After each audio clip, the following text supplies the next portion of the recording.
So let's begin together as we look at chapter 11 in Mishle, continuing our exploration of where wisdom can be found. And we'll go around the Zoom room together, reading line by line with the Hebrew and the English. Pay attention to structures that repeat, to the formulation that we're seeing here.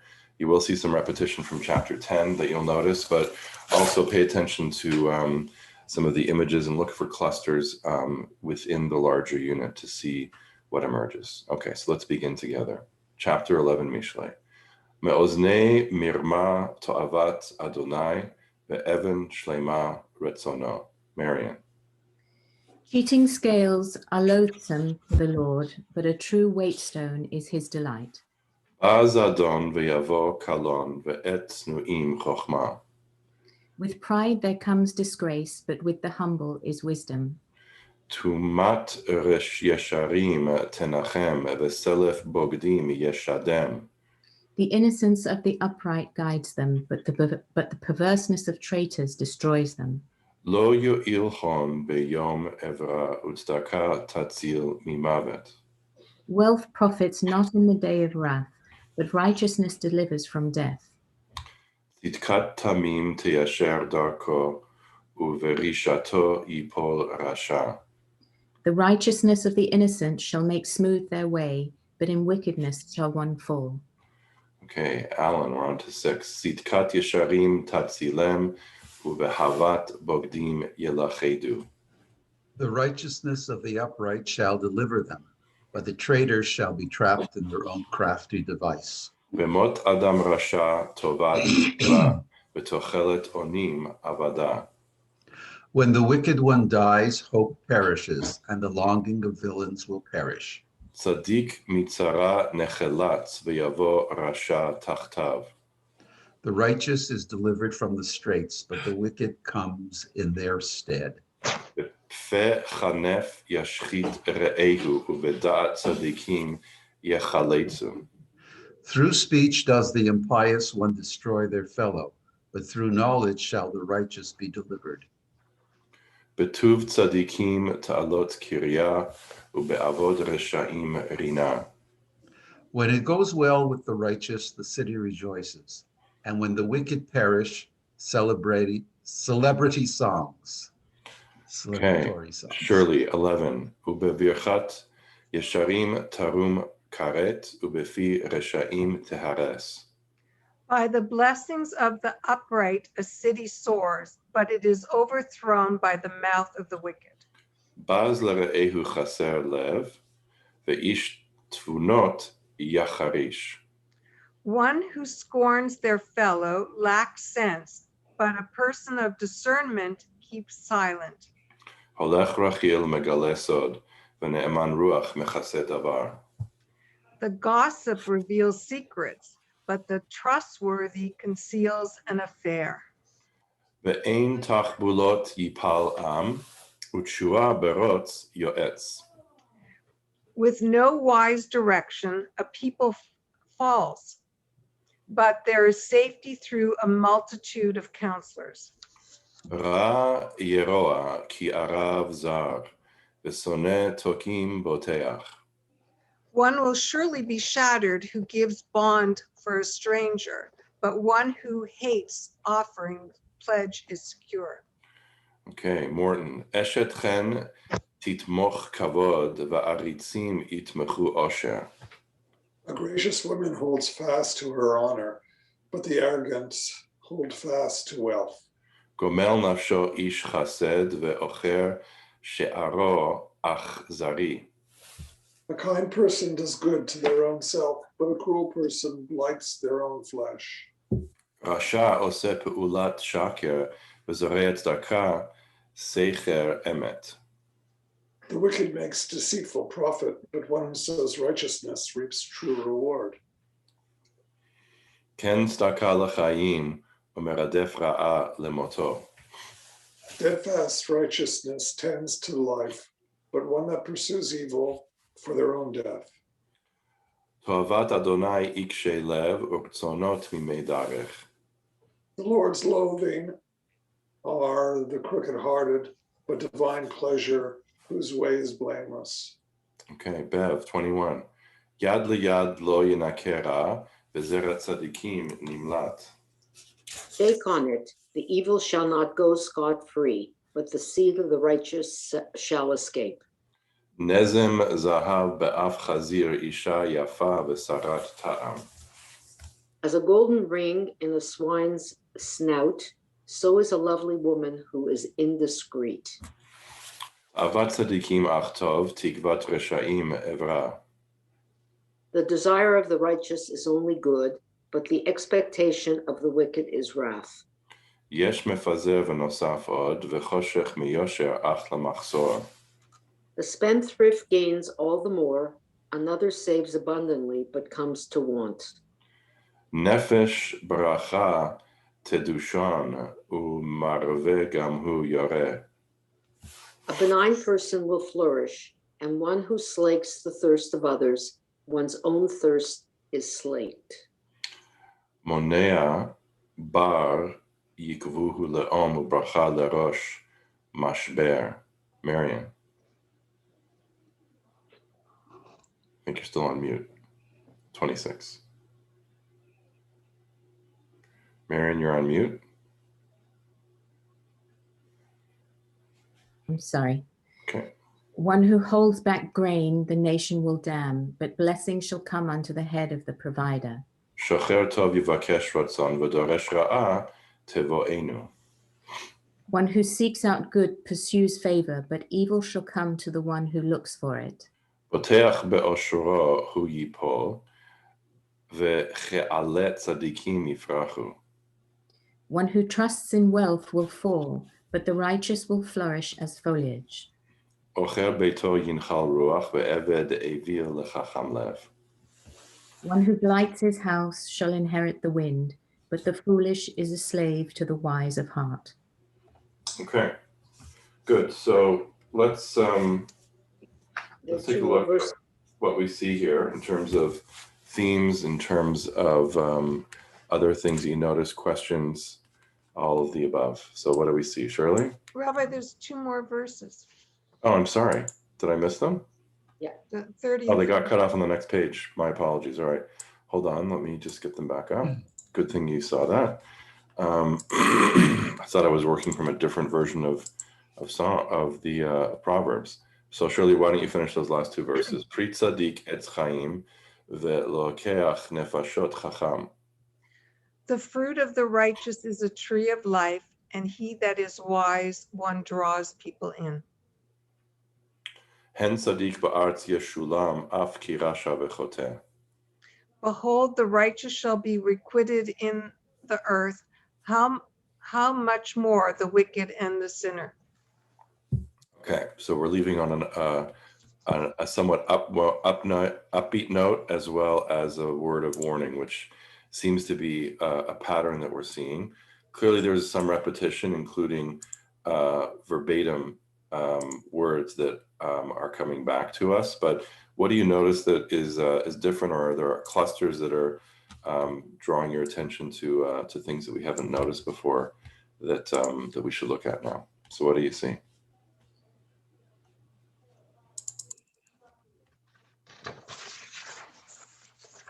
Morton? Well, there are a number of verses about the righteous versus the unrighteous, and there's the intimation, although it's not full throttle, I don't think, but the intimation that in the end the righteous will prevail, and the unrighteous will fail, and it's almost after death, but I'm not quite. I was waiting for you to go there. So where do you see the smoking gun of the proof? The smoking gun, is, exactly. Where is it?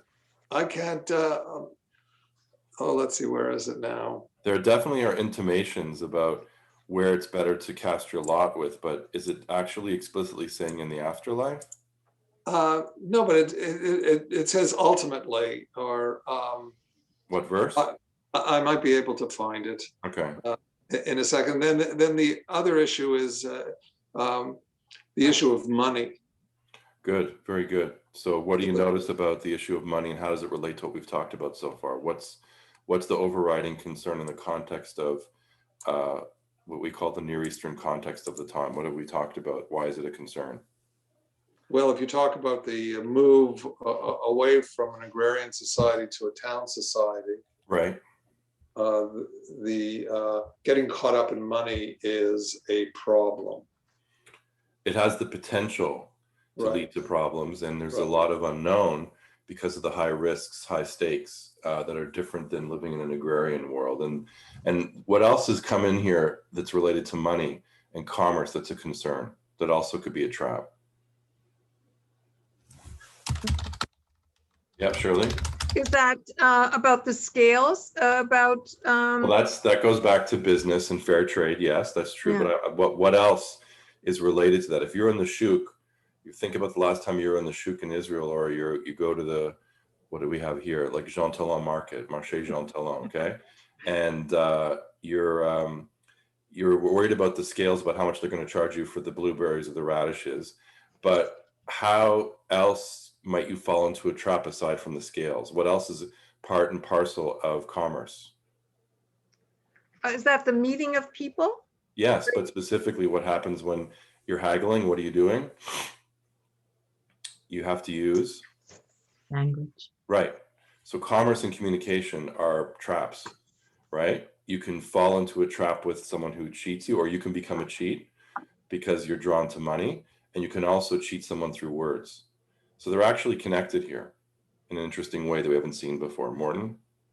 Yeah, I think it's just to get back to the issue of an afterlife. Yeah. 7 and 8, I think, are the intimation. Okay, let's look at that again. Okay, so B'mot Adam Rasha, when the wicked one dies, Tovad Tikva. And this is also strange too, because I don't really think we understand what Tikva means here. Why, in verse 7, to get to the afterlife in a second, but let's just try to understand this. Why would it be a wise thing to say, all these things perish? So what is the hope of the wicked, I guess, is the part that I'm trying to understand. Normally, we see tikva as something that's positive, but here it says that once the wicked dies, their hope also dies. I think we may have to work on that, and maybe another way of looking at it. Beth, let me just share this. Expectation pinned on wealth is destroyed.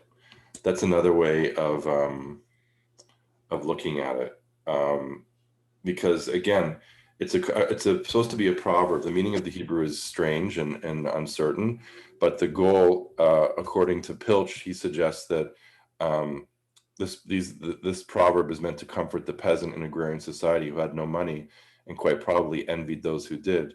In the final analysis, wealth does not do any good in a time of crisis. So that doesn't address your question, Morton, which I'm going to get to. But there is death here. And then the contrast is in verse 8. This is the question now. Tzadik mitzara nechelatz. The righteous, however, is delivered from the straits, as opposed to the wicked who dies and perishes without hope. Ve'yavor rasha tachtav. So this is the problem now. So if you're claiming there's an afterlife, this is a very absurd afterlife, isn't it? Because what's it saying, Bev? Well, I'm reading the book you recommended, Betraying Spinoza, and yes. Okay, so one of the things that I can't remember her last name, Rebecca says, her teacher always says, is the reason Spinoza was excommunicated, he did not believe in the soul surviving life and coming to a reckoning. Right. So in this particular case, the hope that perishes for the wicked is there's going to be a reckoning in the afterlife, and all hope perishes for any kind of positive outcome for the wicked. On the other hand, the righteous comes to the afterlife and is rewarded in some respect. Well, I think that's a very interesting drash. I don't think that's the pshat. I appreciate what Okay. you're saying, and I also appreciate the modern take on Spinoza, who really had a lot of concerns about many of these issues, and as well as you said, the eternality of the soul. So you bring up a lot of good points. Going back to the pshat of this verse here, it's very, very strange, but I don't feel like we have a smoking gun for the afterlife yet. I think what verse 8 is suggesting is the absurdity that is requiring us to imagine an afterlife, right? It's saying that if the righteous is delivered from the straits, right? The straits, the tzara, is really it's the suffering and the constricted challenges of life. So if you're righteous and you're in a pickle, you get relieved from the pickle, and then what happens? Then someone else just comes and takes your place in there. I don't think that's the afterlife. I think that's just saying that if you're good and righteous, you're going to get out of a pickle, and then someone who is less deserving or less wise is just going to slip into that manhole. I think that's what it's saying here. So I'm sorry, Morton, we haven't found our smoking gun yet, but I think it's clear that there's a yearning for some calculus that will allow the tzaddik to be able to be elevated from the rasha. And I think there's a severe anxiety throughout this verse 11, chapter 11 of these Proverbs, about being able to avoid the traps that lead to altercations with the Rishaim. I think it's definitely there. It's very, very clear. But there's no escape except from this world, except through righteous behavior that still keeps you in this world. I don't see anything so far that suggests you leave this world. That's what I. Is there no basis for reading the two verses together? So then, how do you read it together? Well, I mean, because when you say delivered from the straits, if the first one is about dying, then the straits become death. Well, I think that requires more reflection. Yeah. Because you have to look now, the next test to your proposition, which is interesting because you're juxtaposing two verses to deepen the meaning, which I think is a good biblical approach. The only issue now is you have to look to see what does tzara mean in the rest of Proverbs and in Psalms. And in Psalms, for example, as well, min hametzar karatiyah, right? It's a common theme we see in the Psalms. But the idea is that the tzara is not equivalent to death. Tzara is a near-death experience. It's like being caught in a crevasse or something. But ultimately you escape and you come back to life. You're right on the edge and you come back. So you'd have to go and prove that tzara is related to mavet, right? To ovda or to ibadon, to being truly lost. It would be probably a stronger case if it said sheol, which we've seen. That is more associated with death and the netherworld and the uncertainties. But tzara is like, I just translated colloquially as a pickle. Like you're stuck in a hard place, right? Between a rock and a hard place. That's a tzara. So you'd have to go and check. It would be interesting to see if you did a search for tzara and meitzar in scripture in general, Psalms and Proverbs and wisdom texts. You'll find most of it probably in Psalms, but I'd be interested to see. And then look at the context and see if any of them relate to Sheol, and then we could make more of a discerning conclusion about it. But it's hard to know. These are two very difficult verses, a lot of cultural incommensurability, but good points. Marian. Is it fair to say that a lot of chapter 10 is echoed here, but the difference is a political sense of peoplehood? Say more. Specifically when it talks about the city as a unit. Yeah. So what do you see going on there? So where's the cluster that starts with the city, which is an important distinction? Where does the cluster start, and where do you end it? Let's see. So particularly verse 10, when it goes well with the righteous, the city rejoices. And then there's all the way to where? Well, at least through 14, where it refers to a people. Okay. Plural, as in a people with one identity. All right. So explain what are you seeing here that's different? That, we're moving from the singular concern of the singular student now to the collective. Yes. of peoplehood. Is that what you're seeing?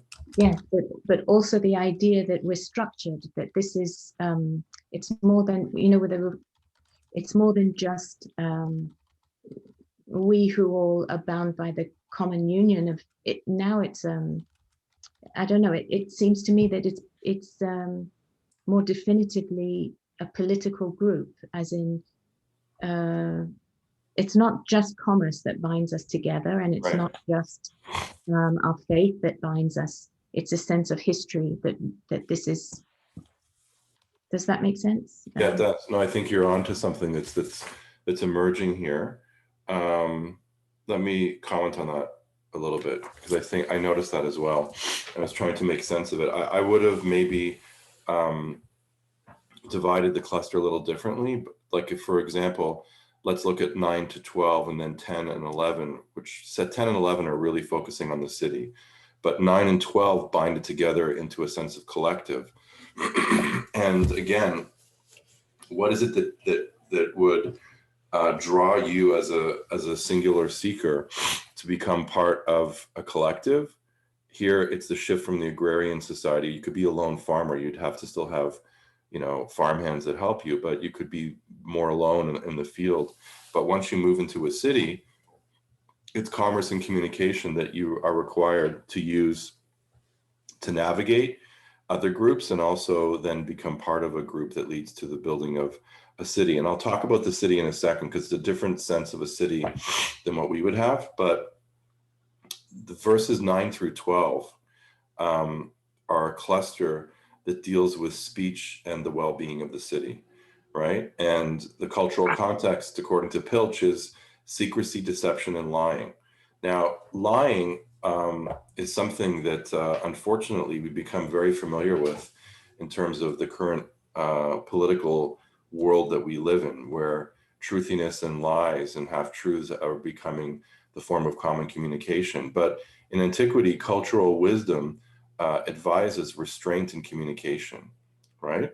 Why is that? Because honor depends on a claim to value and public acknowledgement of that claim, right? Which means that the less people know, the less likely they are to challenge that claim. But it's about honor.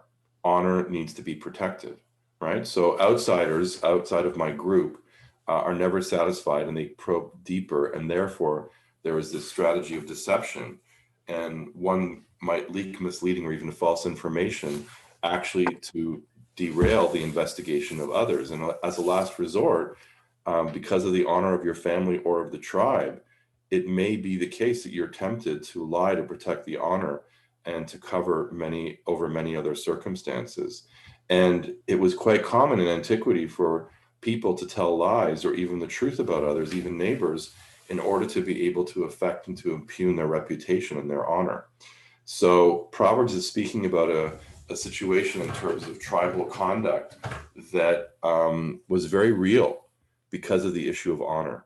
So let's try to keep that in mind as one of the challenges, not to justify that behavior, but to say, I understand that the teacher is saying, I understand what might draw you into this kind of behavior. And even though it's important to preserve the honor of the tribe and the family, that is not going to preserve that sense of kavod with God. And there is an emerging sense that, remember, we talked about the axial age as the shift from the immanent God to the transcendent, to the God of the neighborhood God, Elohei, the matriarchs and the patriarchs, to El Elyon. Remember, we talked about that? So now, if we look at God that way, then there's a shift as well in terms of where honor is due. It's not just to the tribe, but it's to a force that's more transcendent, and therefore this behavior is now being called into question. That's something that's important to think about. Let me say one more thing about the city, which Marian drew our attention to. Now, we have to make sure we don't fall into the tendency to be anachronistic and to imagine that ancient cities were anything like contemporary cities. When we talk about this biblical reference to cities, they are in reality something much more like a village or a hamlet for the most part, with extremely small populations. It's just that these small populations, these villages and hamlets, were a radical shift from agrarian society, which is even more remote and more dispersed. But it's not like a contemporary city, like living in New York or in Montreal or Vancouver. Like it's not the same kind of cosmopolitanism, but it's a shift from agrarian society. But that being said, the behavior and the achievements of one person, whether they are tzaddik or a rasha, going back to what Morton was pointing to, actually have a huge impact on the community. So that's where the rubber hits the road. It's not about the afterlife yet, even though there's a concern about it and a yearning for it. I do agree there's a yearning. It just hasn't been articulated clearly yet. But the impact that one person can have on an entire city, a village, or a hamlet is huge. And so that is a real concern. And that's the reason why you have this sense that the collective, the populace, are rejoicing at either the success of the upright or the destruction of the wicked, because it adversely affects and impacts, or can greatly affect and impact the status of the community. And the good words of the blessing of the upright actually help to uphold and to build up the community, just as the words of the wicked tear it down. So there is a very, very strong impact still, because the communities are very tight-knit, right? Later on in the medieval period, and then throughout the modern period, going all the way back up to what Bev was talking about with Spinoza, and the tension that Spinoza felt as a modern relative to his community, was the power of the kahal, right? Within the medieval period, and you look at the transformation of feudal society and what's going on, the Jews in each of those areas, as you move more into a commerce-based economy and also into things like money lending or banking, they eventually begin to create a kahal and an infrastructure that is extremely well managed and allows for there to be a kind of standardization of practice, of ritual, a standardization of an expectation when you go into a city that the kahal ensures that there is kosher meat, that there's a mikveh, that there's a beit midrash, and there's a beit knesset. This is already moving further beyond the tribal society we're seeing here. But when you get to the modern period, the tentacles of the kahal become so strong and determine so much of the standards and the life of the community, because they're worried about the blessing and the curse, that is, the blessings to uphold the community and the curses that tear it down. That eventually, when you reach the modern period, the infrastructure of the kahal that begins with this shift from agrarian society into the society of commerce, with these small villages and hamlets, that eventually becomes the kahal. For Spinoza, that becomes the ultimate point of conflict. He can no longer, with his own very idiosyncratic, unique, and ingenious and radical theology and philosophy, fit into the infrastructure of the kahal, which becomes a form of tension and great constriction for a free thinker.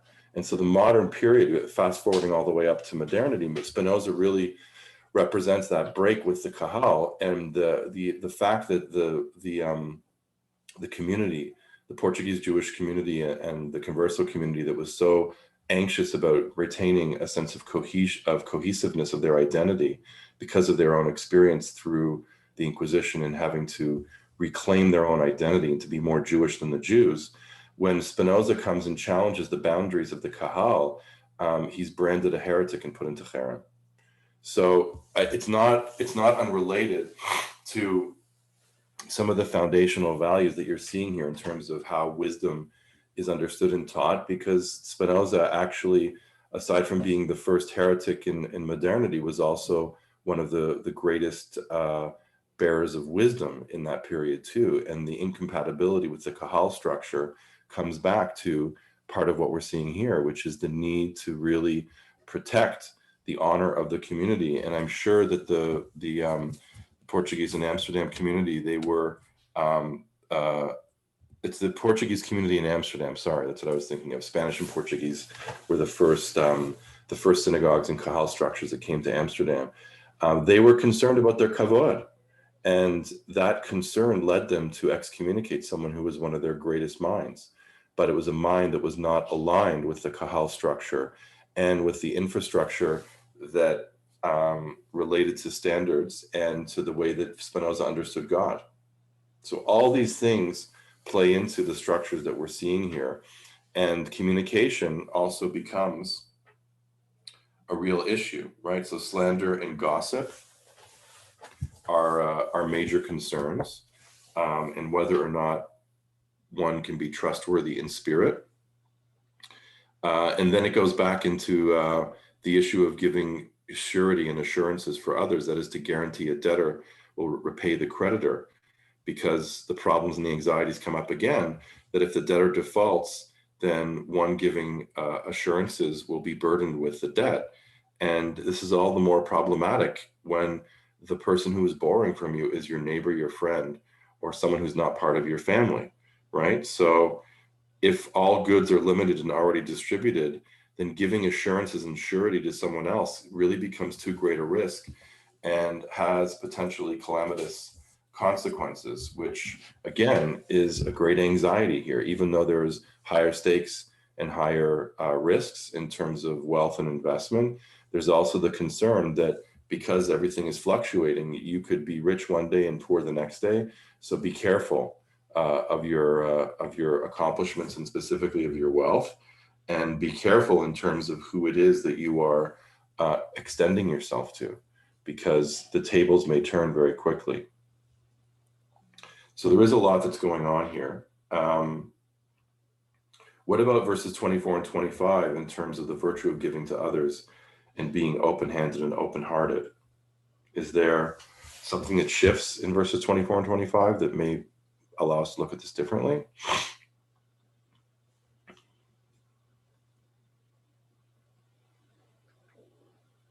Marianne?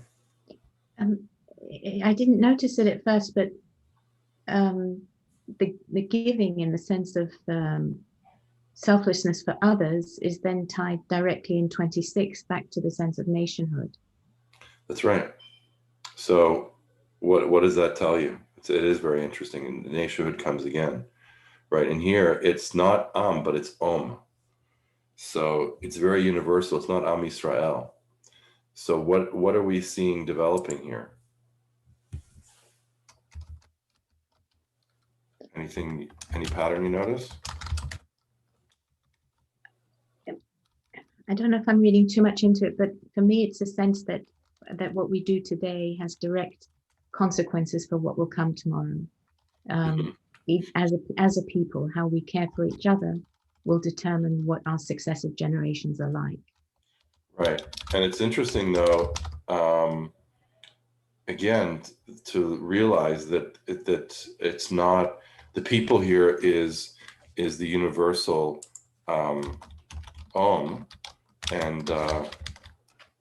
not the particular and I think that's something that's intriguing. We have to look back and see the other references to nation are the collective here in this chapter. Let's go back and look and see if they're also consistently universal, and see if is this a universal form of wisdom? Where was the other reference to the collective? A people falls in 14. 14. So let's go back to 14. And that's an So it's not consistent. The people with no wise direction falls. So 14 is the Who do you think they might be talking about here in these two situations? It sounds like they're actually referring to a specific person that we already know of, who was wise in terms of ability to ration grain. So you're talking about Yosef here? Yeah, it sounds like Joseph, right? So without the wisdom of Joseph, both the Egyptians and the Israelites would have suffered, right? They would have starved. Yeah. So maybe that goes back to what Marianne is saying, though, is that regardless of, like, it's a completely inverted story. the Israelites should have perished, but it was only because of Joseph's wisdom that the Egyptians survived, which allowed him then to also help another people too. It wasn't because he was wise, he could directly help the Israelites first, which is the same story in many ways as another situation of wisdom, right? Paralleling the month of Adar and the story of Esther. Right, Esther and Mordecai. Right, if Esther wouldn't have been able to penetrate the Persian kingdom, the Jews would not have ultimately been able to survive. Right. So once again, it's the wisdom that allows you to be able to integrate into the larger sense of peoplehood to then address your particular peoplehood, right? Shirley? It's also maybe a larger thing that if there isn't shalom around you, then there isn't shalom in your area either. So you're really at the, I'm not going to say the whims, but it's really dependent upon the other nations around you, how successful they're doing, impacts upon our nation's success as well and survival. Yeah, so there's a larger sense of interconnectivity. That's true. That's very important. Okay. Anything else that you notice? There is one verse here that you've probably heard before. There's probably a Yiddish version of this that I don't know, but someone might know it, which is 22, highly provocative and somewhat offensive, but meant to provoke us. So, Nezem zahav ba'af chazir, isha yafa v'sarat ta'am. A golden ring in a swine's snout, so is a lovely woman who is indiscreet. So, what could this specifically mean, aside from the sense of Black humor that's verging on misogyny? Its appeal is buttressed by the onomatopoeia in the Hebrew. So listen to it again and see if you can hear the onomatopoeia. Nezem zahav be'af chazir. It's the repetition, the melodic repetition of what letter? Nezem zahav be'af chazir. What do you hear being repeated? Zion. The Zion, Zion. right? Yeah, the Zion. Okay. But there's, I do believe that if we were to look in Yiddish literature and other places, that we'd find some repetition of this, as well as a concern cutting the A part from the B part. The A part oftentimes is used as a justification for esotericism. So forget about the B part for a second. What is esotericism? Or teaching that's meant to be esoteric? Outside of the text. That's secret. Oh, secrets. Right? That's excellent. Keeping a secret within the realm of those who are educated enough and elevated enough to understand it. You don't want to throw a gold ring into it's like throwing, the other version of it is throwing pearls to the swine. That's like a common idiom, right? What does that mean when we say that? This is just another version of this proverb. I think it's taken from here, but it's not exactly what it says. But what does it mean when it's like throwing pearls to the swine? It's a waste of something good. Yeah, it's a waste of something good, right? So if you have a good secret, and specifically if you have an esoteric secret, don't waste it on those who are uninitiated.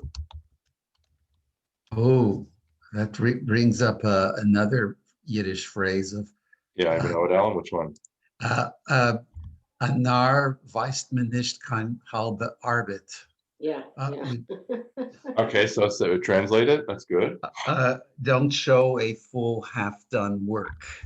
Well, not necessarily a full, but someone doesn't understand what you're doing. Don't let them see it until it's complete. So why is that? Because the sense is that it's a waste of time? Because they can't understand your process. Uh-huh. They don't understand where you're going with this. They can only understand the finished product. They can't understand your concept or your imagination. Right. So it's the same it's the same concern, right? That you'd be wasting your time. Yes, yes. Interesting. Okay. Shirley, did you have your hand up? Yeah. Yeah, there's another one. A You guys have all the cleaver- Yiddish expressions here. Yeah, Great. a The cleaver. archive of Yiddishisms.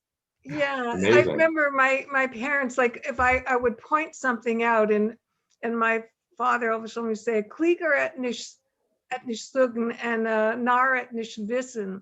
So like if something is wrong, the smart person won't comment on it, and the fool won't notice, won't be aware of it. So they're both silent. Just a question of what the motivation is behind it. That's interesting. That's very interesting. I mean, silence here is praised, right? Where do we see the importance, going back to communication and not being caught up in gossip and in maligning communication? Where does that come up with the silence again? Number 13, verse 13. Yeah. Okay. So see 13, and here, this is why I brought it up. Yeah, it's 12 and 13, and maybe we'll look at this next time a little more. But the ish tunot, the person of discernment, is something we have to look into. I'm just going to mark that for next time. Reb Nachman of Breslov talks about cultivating qualities where someone becomes a person of tunot. We'll talk about that. And then it says yacharish. That means they become mute. Yacharish is to be mute.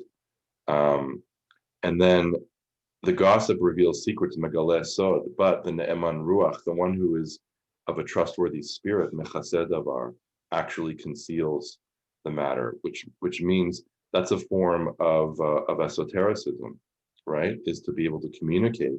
To be wise is to be able to communicate the secret without revealing the secret itself. That's a sign of wisdom, and I'm going to talk about that. I'm just putting a placeholder here in terms of both of those terms. We'll look at them maybe a little bit more next time. Yes, Bev. This term discernment is sort of interesting to me because if you read some of this stuff with meditation, that one of the things you're supposed to do is stop before you talk and ask yourself 3 questions. Is it nice? Is it true? And is it necessary? And then when you evaluate, and then you can decide if you want to go forward. I mean, a lot of things are true, but they're not nice. And so you have to sort of make the judgment call. What are you gaining by that speech that you're about to say to someone else? So I think what are your 3 N's again? Is it nice? Is it nice? Is it true? Is it necessary? Right. So that's an interesting way of looking at tuna, being able to have bina, to have a sense of discernment. And we talked about earlier on, remember the difference of being able to cultivate true wisdom comes from the right balance of chokhmah and bina, right? So it can be true in the sense that you're able to know something because of your knowledge, but from a discerning perspective, is it necessary to share? And that tension between chokhmah and bina as the road to ultimate wisdom is something that's very important. It's not enough just to cultivate all this knowing, but it's also being able to be discerning. And you spoke about that as today we talk about that from like a Western Buddhist perspective of mindfulness, but it's already here. There's already a concern. That's right. The way that thought emerges in the mind, and then how it is processed and sifted and then eventually communicated. And what does that require you to do? If you have to go through that entire process, Bev, and even ask these 3 N's, what does that mean in terms of the way you're going to communicate? Well, it really shows consideration for the other. Yes. For the group. Because just because something's true, but you end up hurting someone or revealing gossip or revealing something that hurts somebody else's well-being, then you don't do it. If there's nothing to be gained except that you know that it's true, then you withhold your speech. You're thinking about the good of the other versus just saying what you want to say. Right. So that's that's all an important clarification. I was asking just a more basic question, which is that if you have to go through this process of checking off the three ends, how does that affect the rate of your of the synapses firing from the head to the mouth?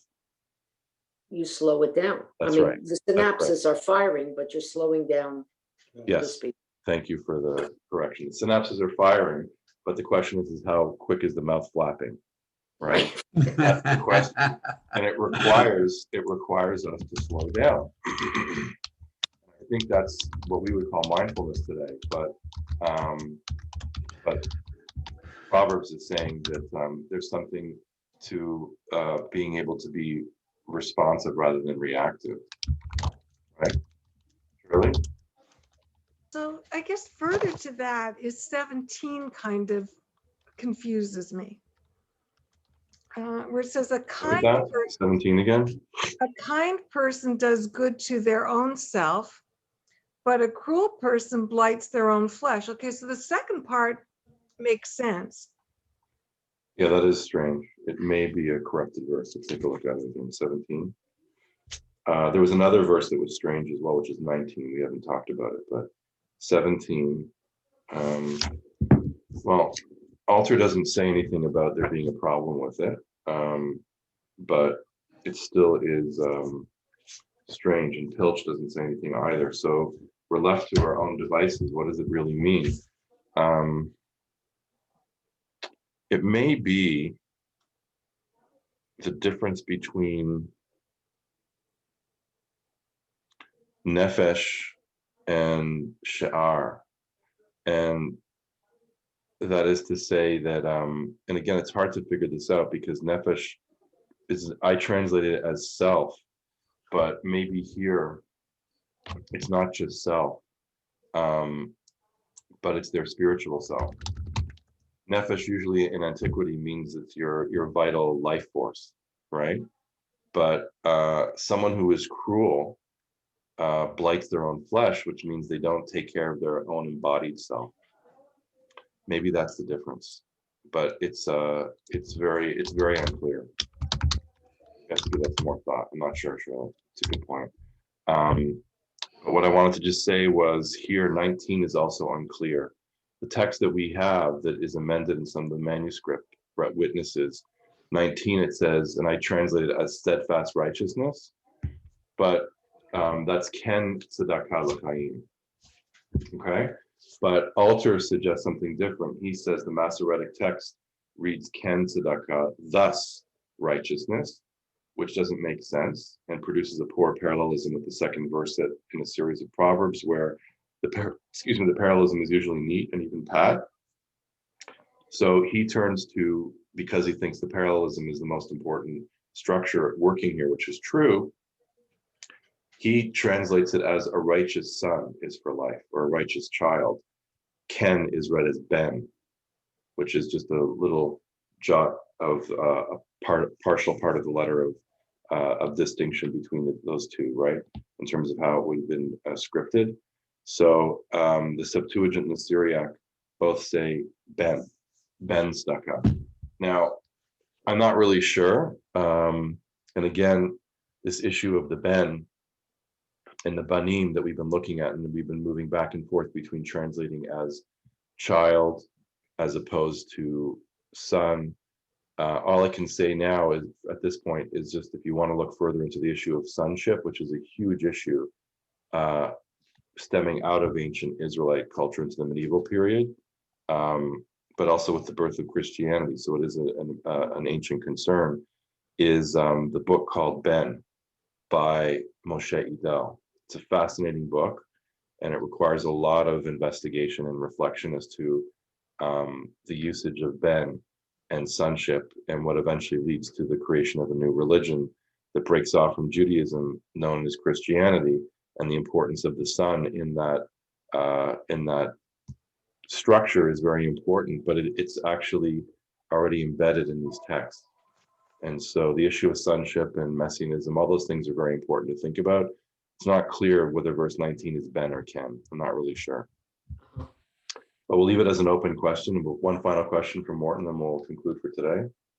I hate to dwell on the issue of afterlife, but you could see, you can see verse 17 being a proof text for heaven and hell when you read it nephesh as soul. How is it a proof text? Well, it says here that if, the kind person does good for their soul, but a cruel person will suffer in hell. Oh, I see. Perhaps we need to think about that further. I still Yeah, think I grant that that's probably not what it.